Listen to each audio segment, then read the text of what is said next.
Everyone, welcome back to my channel Read With Me once again, and today I have come with another short story from this collection, Grandma's Bag of Stories, and it is by Sudha Murty. So let's start. The Horse Trap. The next day there was a surprise summer shower. The land smelled beautiful. The thirsty earth had soaked in every drop of rainwater. The children had been very busy sifting the puppies and kittens who were roaming in the back and front yards into the house so that they did not get drenched in the rain. Their respective mothers were very busy sifting the papadums left to dry on the terrace. Summer is the season when, under Aji's leadership, pickles and papadums were made. I really don't know about these things, papadums. If you guys know, please let me know in the comment section. Minu started a calculation. Everyone needs at least 5 papadums per day. For the next 1 month, 600 papadums will be needed. Tomorrow, our neighbor Vishnu Kaka's 3 grandchildren are coming. They will also eat with us these tasty papadums. We may have to keep 5 per head. That means Aji has to prepare 600 plus 50 papadums.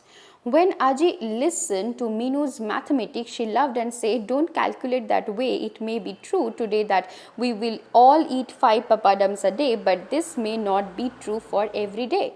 After eating papadums for 3 days, one may get bored. There is a wedding in my brother's house and we all might go there, so we may not eat any papadum those days. The way you are calculating reminds me of the man who calculated the number of horses once in England." All the children immediately gathered around her. "Oh, Aji, you must tell us the story of how the horses were counted." So Aji had to stop what she was doing right there and tell them the story. Many years ago in England, there lived a great thinker and scholar called George Smith. Now, he thought a lot about how it would be in the future and advised the Prime Minister about many things. He researched how many people would live in the country in 20 years' time. He calculated how many schools, hospitals and roads needed to be built, or how much food needed to be grown or bought from other places to feed all these people. His calculations helped the government immensely in planning for the future. George often needed to visit the Prime Minister's office to talk to him about some new project and advise him. One day the Prime Minister had invited him for a meeting, so he hopped into his horse carriage and set off for the office. Now George was always deep in thought and rarely noticed what was happening around him. Today too he sat in the carriage thinking about farms and sheep and horses. Now but suddenly his carriage stopped with a jolt and he was taken out of his thoughts. There was some commotion on the road and all carriages had stopped around him. Normally, George would have just sunk back into his thoughts again, but today something stopped him. A horrible strong smell, a smell that hung in the air and made you cover your nose with a hanky if you were not a scholar wrapped up in your own world. Today, somehow, George was not able to disconnect himself from what was going on around him. The smell kept wafting into his nose and taking his mind away from the problem he was tackling. He called out to his coachman, "Hi John, what is the extraordinary smell?" Now John the coachman was used to this master's absent-minded ways and he replied briefly, "Horse dung." Horse dung. Now that was something George had never given a thought to. Somehow he could now think of nothing else. Soon his carriage pulled up in front of the Prime Minister's office. But George kept sitting inside, lost in thought. Finally, John tapped on the window to tell his master that they had reached their destination. Now George walked to the visitor's room still thinking. He was sitting there reflecting on horses and their dung. Now, when the Prime Minister's secretary came to meet him, now Adam, the secretary, was not as learned as George, but he was very sharp and intelligent. He greeted George and said to him apologetically, "The Prime Minister had to make time for another important meeting and will be late in seeing you. I hope you don't mind waiting." George kept staring out the window, watching yet more horse-drawn carriages rushing up and down the road. Thinking he had perhaps not heard him, Adam cleared his throat and repeated loudly, "Mr. Smith, the PM." "Yes, I heard you, Adam," George mumbled.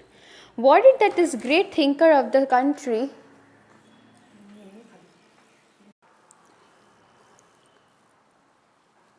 Worried that this great thinker of the country was in some trouble, Adam actually asked gingerly, "Is something bothering you? Perhaps I could help?" George looked at him excitedly. "You know, I just looked into the future and realized we will all die in about 100 years. Our country will be destroyed, our way of life gone forever. And do you know why? All because of horses and their dung." Adam stared at George, puzzled. Surely he could not be serious. George continued, "See, now we use horses as the principal mode of transport in the country. They are used to draw carriages in the king's stables, even in the farms." Adam nodded. This was true. "So how many horses are there now? Let's assume that there are 500 rich families who can afford to own a horse carriage. If each family has at least 2 children and all of them are rich enough to own carriages, that will mean a minimum of 2 more carriages in a few years. Each carriage would require 2 horses, so each rich family would be using 4 horses at the least. So then there will be 2000 horses. If you add our king's cavalry and the number of horses in the farms, the numbers increase substantially." Adam nodded. Yes, this sounds true enough, but what was George's point? How do we get rid of the dung they generate now? Adam answered patiently, "We dig pits and empty the dung into them." George nodded. "Now that's my point. Imagine the scene 100 years from now. 2000 horses would have increased to, 4 lakhs. Yeah, 4 lakhs, given the way the population is increasing. This will mean more dung. And what will we do with all this dung? Humans will need more space and houses and farming to sustain themselves. Where will we find open land to dig up and bury the dung? It will lie, unattended everywhere and cause horrible diseases. If they make their way into the water sources, it will be even worse. We will end up poisoning ourselves and our environment. We will become sick and our country will become poor just by tending to so many sick people. And finally, our way of life will just die out as well, all because of horses. Adam sat and thought about this for some time. George's thoughts and the grim picture he had painted of the future was scary indeed, but here Adam's practical thinking kicked in. What if things did not work exactly the way George was seeing it? He turned to his friend and said, "Mr. Smith, you are not taking into account one very important bit into your calculation. The ability humans have to innovate and adapt. Many years ago, there were no carts or carriages. We went everywhere by foot.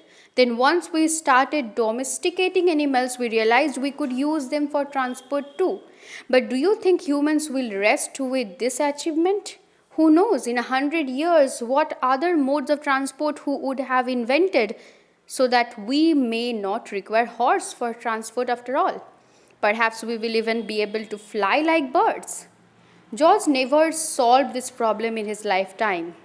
Neither did Adam live to see how true his thoughts about the future had been. Man went on to invent so many new ways of moving from place to place that horses are no longer used in the numbers they once were. James Watt invented the steam engine, which led to the invention of railways. Then cars were invented by Carl F. Benz and become widely used in the cities for transport. Finally, the Wright brothers showed that humans could fly in aeroplanes.